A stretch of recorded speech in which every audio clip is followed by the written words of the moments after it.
अस्सलाम वालेकुम। अल्लाहुम्मा सल्ली अला सय्यिदना मुहम्मदिन व अला सय्यिदना मुहम्मदिन बारिक सलीम।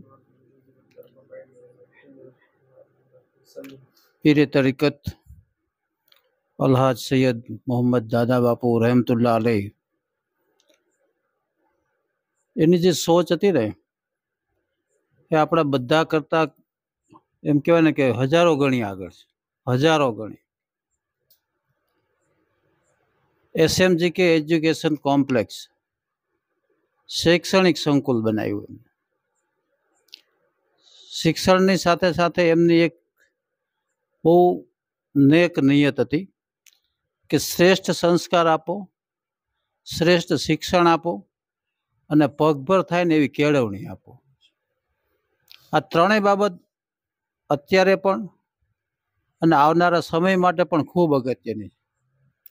સંસ્કારની વાત જે છે ને એ દીનની તાલીમ સિવાય ન મળે, કારણ કે કુરાન શરીફ હદીસમાં જે વાતો કરી છે ને એ પ્રમાણે જો આપતા જીવતા શીખીએ ને તો સંસ્કારથી આપણે ઘણું બધું મેળવી શકીએ. રહેવું, ખાવું, પીવું, બોલવું, આ બધી જે વાતો જે છે ને એ સંસ્કારમાં આવી જાય છે. હું સરદાર પટેલમાં હતો, લેવા પટેલ સંસ્થા, પટેલ સિવાય કોઈને ન લે, પણ એનો પ્રમુખ જે છે ને એને મારા આખા ખાનદાનને ઓળખતો હતો. ગામના સરપંચને એને પૂછી જોયું કે બહુ સંસ્કારી કુટુંબ છે, આખું શિક્ષણમાં રોકાયેલું છે. તો 22 ટ્રસ્ટીઓની ના હતી ને તોય મને લીધો, કારણ કે એને સંસ્કાર જોયા હતા. શિક્ષણની વાત છે, સમગ્ર મુસ્લિમ સમાજની નબળીમાં નબળી કડી હોય ને તો એ શિક્ષણ છે. અને એ દાખલ થવા માટે શિક્ષણ સિવાય કોઈ વિકલ્પ નથી. તમારે કોન્સ્ટેબલ થવું છે, PSI થવું છે, કલેક્ટર થવું છે, મામલતદાર થવું છે, ગાયનેકોલોજીસ્ટ થવું છે, ડોક્ટર થવું છે, મેજિસ્ટ્રેટ થવું છે. કેવી રીતે આપણે થઈ શકશું? શિક્ષણ સિવાય કોઈ વિકલ્પ નથી. એમાં બંને બાબત, સંસ્કાર પણ જોઈએ છે, શિક્ષણ પણ જોઈએ છે.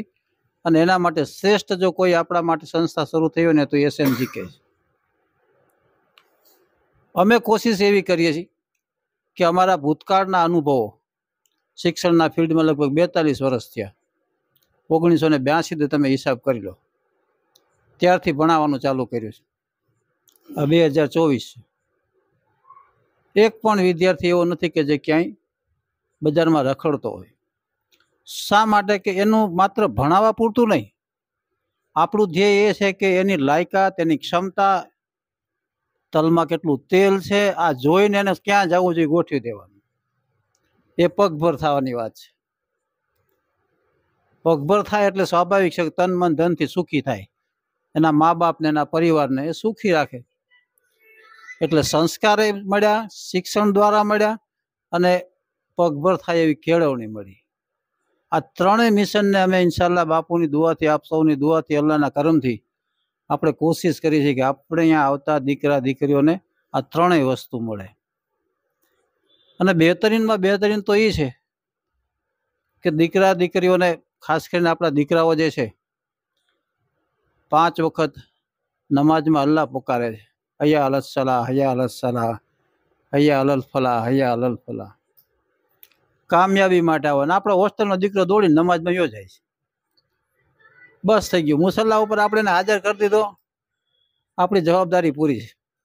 પછી શિક્ષણની દઈ તો આપણી ડ્યુટી છે, આપણી ફરજમાં આવે છે કે આવ્યો છે શિક્ષણ લેવા માટે, 24 કલાક ક્યાં રહે છે તો એને મળી જ જવાનું છે. અને અલ્લાહની મદદ છે, આ બે વસ્તુ બીજે ક્યાંય નહીં હોય. અને વિચારો, KG થી લઈને PG સુધીની વ્યવસ્થા આપણે કરીએ છીએ. મેનેજમેન્ટના કોર્સ, કોમર્સના કોર્સ, સાયન્સના કોર્સ, ગવર્મેન્ટ ઓફિસર થઈ શકે એની તાલીમ, દીકરીઓ માટે સલામતીવાળી હોસ્ટેલ. આજની સૌથી મોટી જુવાન દીકરી હોય 15 વર્ષથી આગળ જાય એટલે આપણને ચિંતા થાય. નાના એવા પિંગળી ગામમાંથી ક્યાંક ભણવા મોકલવી હોય તો સેજે પાલીતાણા મોકલવી પડે, જ્યાં સુધી દીકરી પાછી ન આવે. કારણ કે 10મા 12મા સુધીનું શિક્ષણ કદાચ અહીં મળી રહે નજીકમાં, એ 15 વર્ષની થઈ. સાચી ચિંતા ત્યાર પછી જ મા બાપની શરૂ થાય છે. અને એના માટે સલામત જગ્યા એટલે કઈ? તો કે SMG કે ગર્લ્સ હોસ્ટેલ. મારે કે આપી સાહેબને કોઈને અમે બધા વહીવટદારો છીએ છતાંય એ કેમ્પસમાં જવું હોય તો પરમિશન લઈને જવું પડે. અને ટોટલ કેમ્પસમાં 126 કેમેરા છે. સતત મુનીર બાપુ જોવે, અમે જોતા હોય, ઘરે હોય, બહાર હોય તોય અમારા મોબાઈલમાં આવે. આટલી સલામતી છે અહીંયા. એટલે દીકરીઓ માટે તો હું તો એમ કહું છું કે 18 વર્ષ સુધી તો આપણે એને લગ્ન નહીં કરાવી શકીએ.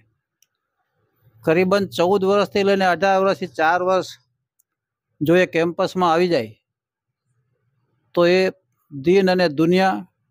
નોકરી તો આપણે કરાવી નથી, એવા ઈરાદાથી આપણે ભણાવતા નથી, પણ આવનારા સમયમાં શિક્ષિત માં તો આપણે આપવી જોઈએ ને. સંસ્કારી માં આપણે દેવી જોઈએ. તો એ આપણે અહીંથી થઈએ કેમ છે. અને સતત કોશિશ અમારી એવી છે. અત્યાર સુધીમાં 2018થી વહીવટ અમે સંભાળ્યો છે. આમ તો 17થી અમે હતા, પણ વચ્ચે 2 વર્ષ કોરોનાના નડ્યા. અને હજી ઇન્શાલ્લાહ દુઆ કરો કે તમામ પ્રકારની ફેસિલિટી કોર્સ આપણી સંસ્થામાં આવી જાય. બાપુનું અમારું મિશન તો યુનિવર્સિટી બનાવવાનું છે. ઇન્શાલ્લાહ મેડિકલ, પેરામેડિકલ બધી લાઈનો લાવી છે. હોસ્પિટલે પણ ઊભી કરવી છે. 1100 જેટલા તો વિદ્યાર્થીઓ અમારી પાસે છે. 700 જેટલા હોસ્ટેલમાં રહે છે. દરરોજ 20-30 ને તો મેડિકલની કંઈક ને કંઈક જરૂર પડે છે. અને હવે એરિયા ડેવલપ થતો જાય છે. એટલે મેડિકલ હોસ્પિટલે કરવી છે. પટેલ સમાજે જ કર્યું આજથી 40 વર્ષ પહેલાં. નાના નાના આવા સંકુલો બનાવ્યા જિલ્લામાં. દીકરા દીકરીઓને તૈયાર કર્યા. આજે કોઈ પણ ગવર્મેન્ટ ભરતી એજ્યુકેશનમાં એડમિશન તમે જુઓ તો 50% એ કોમના છે. અને એનું એક ને એક માત્ર કારણ કે આજથી 40 વર્ષ પહેલા આવા સંકુલો પોતાના બનાવ્યા. અને આજે એ કોમની તરક્કી તમે જુઓ. મારો ભાઈ જે છે VS મેડિકલ કોલેજમાં છે પ્રોફેસર, મને ખ્યાલ છે 150 સીટ મેડિકલની છે. ભરતી થાય ત્યારે મેરિટ જુઓ તો 150 વિદ્યાર્થીમાંથી 70 થી 80 પટેલના છે. વિચારો તો ખરા. અને એનું મુખ્ય કારણ છે એ કોમે 8મા ધોરણથી જ વિચારી લીધું કે આને ઘરે નથી રાખવું, અને સંકુલમાં નાખી દો. અને હું તો એટલું કહું છું કે આ શૈક્ષણિક મારા અનુભવના અંતે આટલી બધી ચોપડીઓ ભણવાની મેં લખી છે, એ બધાના અંદર સૌથી જો અગત્યનું કોઈ ધોરણ હોય ને તો ધોરણ 9. જો ઘરમાંથી, કુટુંબમાંથી 5-7 દીકરા દીકરીઓમાંથી એકને જો તમે આગળ લાવો તો એને ખાલી 9મા ધોરણ પૂરતું સંકુલમાં મૂકી દો. 1 વર્ષ પેટે પાટા બાંધી લો. કારણ કે 9મું ધોરણ છે ને આખા શૈક્ષણિક જગતની કી પોઈન્ટ છે. જેનું 9મું ધોરણ સારું ને, સમજી ગયો ભણવાનું, ટકા એક બાજુ રાખો. 9મું ધોરણનું એ બધું ગણિત, વિજ્ઞાન, અંગ્રેજી જો સમજી ગયો પછી એ તમારે ઠેઠ મેડિકલ સુધી કે એન્જિનિયરિંગ સુધી કે જે જાવ હોય ત્યાં જઈ શકશે. કારણ કે એની પાસે સૂઝ છે. અને 9મું લોકલ છે. દરેક સ્કૂલમાં શું હોય, પોતે પોતે પેપર કાઢે ને પોતે પોતે ભણાવે ને પોતે પોતે પરિણામ આપી દે. પણ અમે તો બધા શિક્ષણમાં ડૂબેલા છીએ એટલે ખબર છે 9મું ધોરણ તો ગમે એમ કરીને સંકુલમાં મોકલો. ખરેખર તો આપણા દીકરા દીકરીઓની 5 વર્ષ એવા છે, 13 વર્ષથી લઈને 18 વર્ષ. 13 થી 18માં આપણે શું કરાવી શકવાના છે? નથી કોઈ કામ ધંધે મોકલવા, નથી કોઈ લગ્ન કરાવી શકવાના.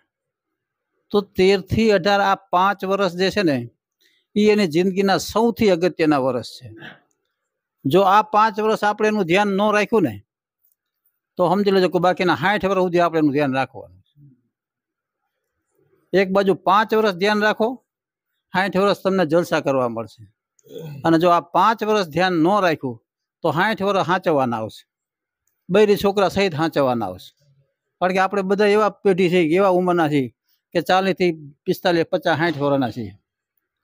જો આપણે એના માટે આટલું નહીં વિચારીએ કે આ 13 થી 18 5 વર્ષ એનું સારામાં સારું શિક્ષણ એ આપણે સારામાં સારી વ્યવસ્થાના માટે કરવા માટે ઘરે તો નહીં કરી શકીએ. કારણ કે ઘરે આપણે કામ ધંધામાં વ્યસ્ત છીએ અને ઘરના બૈરા એટલા બધા હોશિયાર નથી કે આ બાળકોનું ધ્યાન રાખે. તો પરિસ્થિતિ એ જ આવે કે આ 5 વર્ષ જો એનું ધ્યાન આપણે ન રાખ્યું તો બાકીના 60 વર્ષ સાચવવાના એના માટે તરબૂચને જેવો આકાર આપવો ને એવો આપી શકીએ. તરબૂચ જ્યારે ઉગે ત્યારે એને કેવા માટકામાં રાખો, ગોળ હોય તો એ ગોળ થઈ જાય, ચોરસ રાખો તો ચોરસ થઈ જાય. એમ આ 5 વર્ષ એવા છે ને કે એને જેવો આકાર આપવો ને એવો આપણે આપી શકીશું. પણ આપણે અત્યારના જમાનામાં એને મોબાઈલ પકડાવી દઈએ છીએ.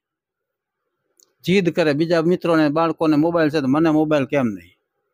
સંકુલમાં મોબાઈલ પ્રતિબંધ છે. મોબાઈલમાં આખી મોબાઈલની કંપનીઓ બનાવે છે, ચાઇના કે કોરિયાવાળા, પણ જે બધી એપ્લિકેશનો આવે છે, જે બધા સોફ્ટવેર અંદર નાખે છે ને એ યહૂદીઓ નાખે છે. ટીવી ચેનલો રહી, સ્ટાર ટીવી, જી ટીવી, બધી એને માલિકો યહૂદીઓ છે. અને યહૂદીઓનો એક જ લક્ષ્ય છે કે દુનિયા આખી બગડવી જોઈએ ને આપણે સારા રહેવા જોઈએ. જે લોકોએ મોબાઈલ બનાવ્યા છે એના છોકરાને 18 વર્ષ સુધી મોબાઈલ વાપરવા નથી દીધા. તમે આ વિચારો. એ તો માલિક હતો એના અંદર, એપલનો માલિક. એના છોકરાને 18 વર્ષ સુધી મોબાઈલ વાપરવા નથી દીધો. અને આપણા છોકરાને 5-5 વર્ષ, 10-10 વર્ષમાં મોબાઈલ વાપરવા આપણે દઈ દઈશું. અને એનું પરિણામ એ જ આવશે કે શેતાન હાથમાં આવી ગયો છે. મગજ ફેરવી નાખશે, 5 વર્ષ પૂરા થઈ જશે, 18 વર્ષનું થાય, કંઈ કામ ધંધો નહીં હોય એટલે આપણે કાં ખેતીમાં કાં કોઈ એવા કામમાં લગાડવા પડશે કે જે આપણે સારું સ્ટેટસ કે મજૂરીમાંથી એને બહાર ન કાઢી શકીએ. એટલે આપણા બધાની ફરજ એ છે કે આવનારા 10 વર્ષ શું કરવું.